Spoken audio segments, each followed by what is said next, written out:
Telugu Desam party ఎమ్మెల్యేలు మరీ హద్దులు మీరిపోతున్నారు అన్న అభిప్రాయం విస్తృతంగా ఏర్పడిన ప్రతిసారి చంద్రబాబు నాయుడు గారు సదరు ఎమ్మెల్యేల పైన ఆగ్రహం వ్యక్తం చేశారు అంటూ మరుసటి రోజు పత్రికల్లో లీక్ వార్తలు రావడం అనేది చాలా సహజంగా జరుగుతుంది. ఇప్పుడు మళ్ళీ అలాంటి వార్తా కథనమే వచ్చింది. ఈనాడు, ఆంధ్రజ్యోతి పత్రికల్లో చంద్రబాబు నాయుడు కొందరు ఎమ్మెల్యేల పైన ఆగ్రహం వ్యక్తం చేశారంటూ ఒక పెద్ద కథనం రాశారు. అయితే ఎమ్మెల్యేల పైన చంద్రబాబు నాయుడు ఈ పరిస్థితుల్లో ఆగ్రహం వ్యక్తం చేశారు అని అనగానే మొత్తం అందరికీ కూడా మరి బాలకృష్ణ ఎపిసోడ్ పైన స్పందించి ఉంటారేమో అన్న ఒక ఇంతూజియాజం అనేది ఏర్పడుతుంది, ఒక ఆసక్తి ఏర్పడుతుంది. కానీ ఈనాడులో రాసిన వార్తా కథనంలో ఎక్కడా కూడా బాలకృష్ణ ప్రస్తావన కానీ, చిరంజీవి ప్రస్తావన కానీ, కామినేని ఈ ఎపిసోడ్ ప్రస్తావనే లేదు. అసలు బాలకృష్ణ మీద అసహనం వ్యక్తం చేశారు అన్న ఒక లైన్ కూడా లేదు.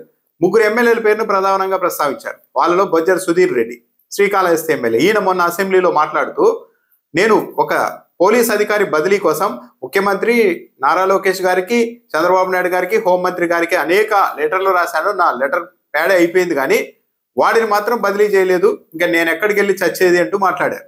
వాడిని అన్నారు పోలీసుని ఉద్దేశించి, పోలీస్ అధికారిని ఉద్దేశించి. దీనిపైన కూడా చంద్రబాబు నాయుడు ఆగ్రహం వ్యక్తం చేశారు. అసెంబ్లీలో ఎలా మాట్లాడాలో తెలియదా, మంత్రిని ఇబ్బంది పెట్టేలాగా ఇవన్నీ బహిరంగంగా ఎలా చెప్తారు సభలో అని ఆగ్రహం వ్యక్తం చేశారని రాశారు. ఇంకా బోండా ఉమాకు సంబంధించి పొల్యూషన్ కంట్రోల్ బోర్డు చైర్మన్ పైన, ఇది పవన్ కళ్యాణ్ శాఖ పరిధిలో ఉంటుంది కాబట్టి దానిపైన వివాదం వ్యాఖ్యలు చేయడం, పవన్ కళ్యాణ్ ఆగ్రహం వ్యక్తం చేయడం.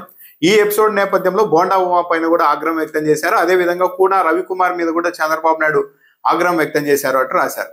కానీ ఎక్కడా కూడా బాలకృష్ణ ఎపిసోడే లేదు. నిజంగానే బాలకృష్ణ అంశం పైన, ఆయన మాటల పైన, అసెంబ్లీలో ఆయన బాడీ లాంగ్వేజ్ పైన, భావాల పైన వేలు చూస్తూ ఇతర సభ్యుల్ని బెదిరించేలా మాట్లాడిన విధానం పైన చంద్రబాబు నాయుడు గారు స్పందించి ఉంటే తప్పనిసరిగా ఈనాడు పత్రికలో వచ్చేది. కనీసం ఒక లైన్ అన్నా లోపలైనా వచ్చి ఉండేది. కానీ ఎక్కడా కూడా బాలకృష్ణ ఎపిసోడ్ అన్నదే లేదు.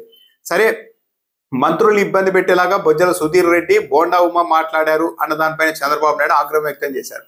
కానీ బాలకృష్ణ ఒక చిరంజీవినే కాదు, మంత్రి దుర్గేష్ని ఇబ్బంది పెట్టేలాగా కూడా మాట్లాడారు. సినీ పరిశ్రమ నుంచి చంద్రబాబును కలిసే బృందంలో తన జాబితాలో తన పేరు 9వ స్థానంలో పెట్టారు. నేను వేలు చూపిస్తూ మరి ఆ రోజు కందుల దుర్గేష్ను ఉద్దేశించి అసెంబ్లీలో బాలకృష్ణ గారు, నేను దుర్గేష్ గారిని అడిగాను, ఎవడు వాడు ఈ లిస్టు తయారు చేసింది, నా పేరు 9వ స్థానంలో పెట్టారు అని అన్నారు. అంటే మంత్రిని, ఆ శాఖని ఇండైరెక్ట్ గా బెదిరించడమే, డైరెక్ట్ గా బెదిరించడమే. మరి బాలకృష్ణ అలా మంత్రిని బెదిరించడం కరెక్ట్ కాదు అని మాత్రం చంద్రబాబు నాయుడు గారు ఎందుకు అనలేకపోయారు? ఆంధ్రజ్యోతిలో అయితే ఒక లైన్ రాశారు లోపల. మరి నిజంగా చంద్రబాబు నాయుడు గారు అన్నారు, లేకుంటే ఈ పరిస్థితుల్లో బాలకృష్ణ ఎపిసోడ్ మీద స్పందించారని రాయకపోతే బాగోదని ఆంధ్రజ్యోతి వాళ్ళు ఏమన్నా ఒక యాడ్ చేశారో ఏమో, కానీ బాలకృష్ణ కామినేని మధ్య ఆ సంవాదం జరిగి ఉండాల్సింది కాదు అని అభిప్రాయపడ్డారు చంద్రబాబు నాయుడు గారు అంటూ ఒక లైన్ రాశారు.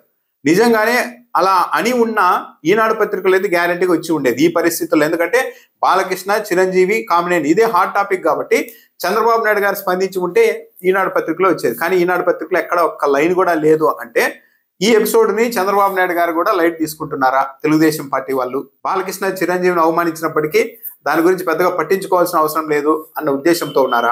పైగా ఇదే సమయంలో ఎమ్మెల్యేల మీద ఆగ్రహం అంటూ ముగ్గురు ఎమ్మెల్యేల పేర్లను ప్రస్తావించి బాలకృష్ణ పేరు ప్రస్తావించకపోవడం ద్వారా బాలకృష్ణ ఒక విధంగా మీడియా కావచ్చు, తెలుగుదేశం పార్టీ అధినాయకత్వం కావచ్చు వెనకేసుకొచ్చే ప్రయత్నం చేస్తోందా? మేము బాలకృష్ణ వైపే ఉన్నామని సంకేతాలు ఇచ్చేందుకు ఈ పరిస్థితి ఏర్పడిందా అన్న ఒక అభిప్రాయానికి కూడా అవకాశం ఏర్పడుతోంది.